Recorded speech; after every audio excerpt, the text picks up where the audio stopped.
10 strange psychological disorders that will blow your mind. Just about everyone reading this has likely heard of psychological maladies like obsessive-compulsive disorder and schizophrenia. Conditions such as anxiety disorders and depression are everyday terms. However, there are some strange mental illnesses that you've probably never heard of. Some of these are location-specific and only affect people visiting a place. Others affect anybody but are just as weird. Imagine a disorder that makes a person believe they do not exist, that their house is a clone, or that they are outside their own bodies. You might be surprised that some of these disorders even exist. Number 1. Jerusalem Syndrome. Jerusalem Syndrome is a mental disorder that affects tourists who visit Jerusalem. Sufferers believe they are biblical characters or are somehow related or affiliated to Jesus.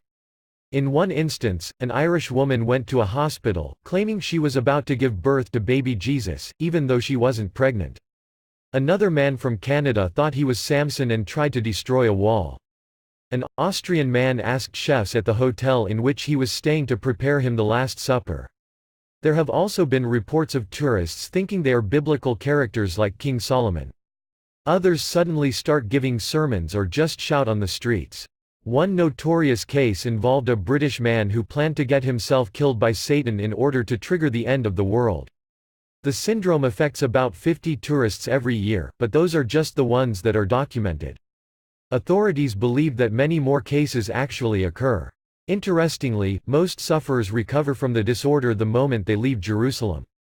Number 2. Stendhal Syndrome. Stendhal syndrome, also called Florence syndrome or hyperculturemia, is a psychosomatic disorder that can affect people visiting art galleries.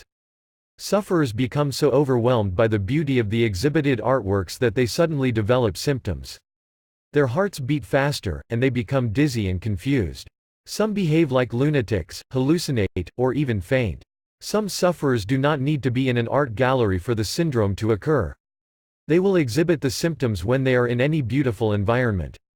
Stendhal syndrome was first noted by author Henry Murray Bailey, who wrote under the pseudonym Stendhal, in his 1817 book Naples and Florence, A Journey from Milan to Reggio. Bailey wrote that he became so overwhelmed by the beautiful ceiling frescoes at the Santa Croce Cathedral in Florence, Italy, that he exhibited some symptoms of the disorder now named after him. Number 3. Fregoli delusion. The Fregoli delusion is a psychological disorder that makes a person believe that other people are actually the same person in disguise.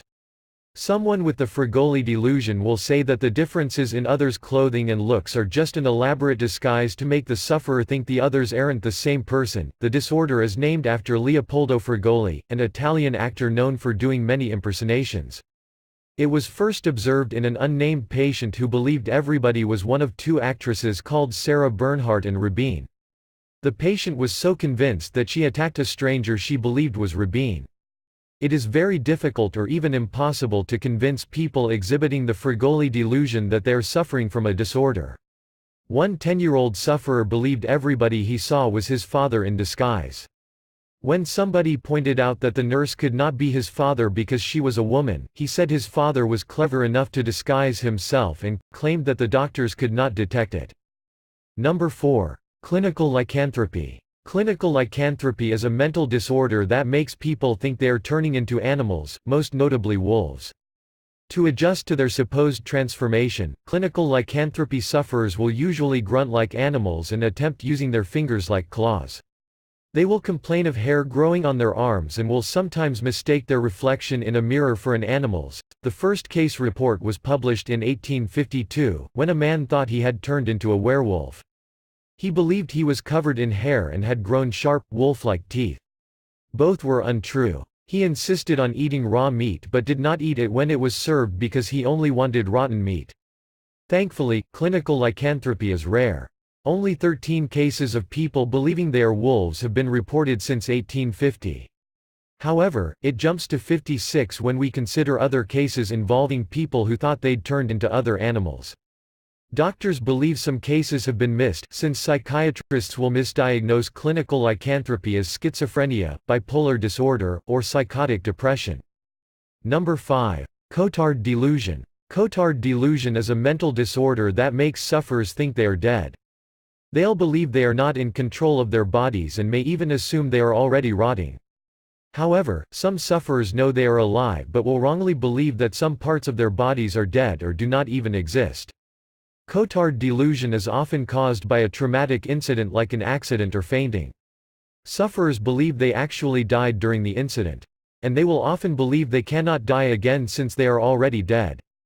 The disorder was first observed in an unnamed Frenchwoman only identified as Mademoiselle X depicted above. In 1880, Mademoiselle X visited Dr. Jules Cotard and complained that she thought she was dead. Dr. Cotard took interest in her disorder and studied it extensively. He called her condition the delirium of negation, but it would later take his name. Mademoiselle X ultimately died of starvation, as she refused to eat due to the false belief that she did not have a stomach, nervous system, or torso. Number 6. Folie à deux. Folie à deux, French for madness of two, is a psychological condition in which the delusions of one person essentially spread to others. Folie à deux can also be called folie à trois when it affects 3 people, folie à quatre when it affects 4 people, or folie en famille when it affects an entire family. Folie à deux was first documented in the 19th century, when a couple named Michael and Margaret thought someone was sneaking into their home and wearing their shoes. They believed this so much that they started convincing themselves that somebody was truly sneaking in. In another case, 3 sisters believed some parts of the Bible were wrong and that God wanted them to live in a house that belonged to somebody else. They were arrested after vandalizing the home and held in a cell, where they stripped themselves naked and sang worship songs. In one recent case that happened in 2016, a couple fled town with their 3 children over the erroneous belief that somebody was trying to kill them. 2 of the 3 children also believed the story, making it a folie à quatre. Number 7. Reduplicative paramnesia. Reduplicative paramnesia is a rare mental disorder that makes sufferers think their house or another building has been cloned. Sometimes, they believe their house has been disguised to look like another building. Many sufferers believe the hospital in which they are receiving treatment is actually their disguised home. Sometimes, sufferers wrongly assume something has been taken away from their homes and taken somewhere else. One woman who had a temporal lobe stroke suffered from the disorder after her discharge from the hospital. She claimed that some furniture had been taken from her home to the hospital. Number 8. Factitious disorder. Factitious disorder, aka factitious disorder imposed on self or Munchausen syndrome, motivates people to fake illnesses. Sufferers will often go to extreme lengths to make people think they are truly sick. They will readily add foreign substances like blood to their urine samples and add heat to a thermometer to make people think they have a fever. In extreme cases, sufferers will injure themselves and even undergo surgery for non-existent conditions. They usually understand that they're not sick, but they don't understand why they are pretending to be sick. Even when they do, they just cannot stop pretending to be sick, even when challenged with evidence proving they're not ill. Factitious disorder imposed on another, also referred to as Munchausen syndrome by proxy, is a subcategory of factitious disorder. It involves a person claiming another person is sick. Most of the time, it is usually a parent saying a child is sick. This is just as dangerous, since the parent could injure the child just to prove they are truly sick. Number 9. Delusional parasitosis. Delusional parasitosis is a mental disorder that makes a person think their skin is infected with parasites and animals like lice, fleas, worms, and spiders. Sufferers will usually scratch their skin until they become injured. More desperate patients will use dangerous substances on their skin just to get rid of the creatures. They'll even take skin and hair samples and put them under microscopic slides before presenting them to the doctor. Those affected are so convinced of their delusion that they will confidently explain how the creatures entered their bodies. In some instances, they will even claim that the parasites have crept from their bodies and into their homes. Delusional parasitosis often affects elderly people and is more common in women than men. It is usually the result of an underlying illness, like an anxiety disorder that makes the sufferer afraid of getting sick. In rarer instances, it is caused by other conditions like schizophrenia and obsessive-compulsive disorder. Sometimes, it is just the sufferer being paranoid or could be the result of drug abuse or alcohol withdrawal. Number 10. Depersonalization derealization disorder. Sufferers of depersonalization-derealization disorder, aka depersonalization disorder, think they are outside their bodies. It can also occur when a person believes the things they see around them do not really exist. Sometimes, they even think their memory does not belong to them. Some sufferers believe they are floating above their bodies. Others understand they are inside their bodies but will usually consider themselves as more robot than human, since they assume they do not have any control over their actions. They will usually feel that their heads are covered with soft materials like cotton and assume their body parts are bigger or smaller than they appear. Depersonalization-derealization disorder is more common in people who've been through traumatic experiences and can last anywhere from hours to months.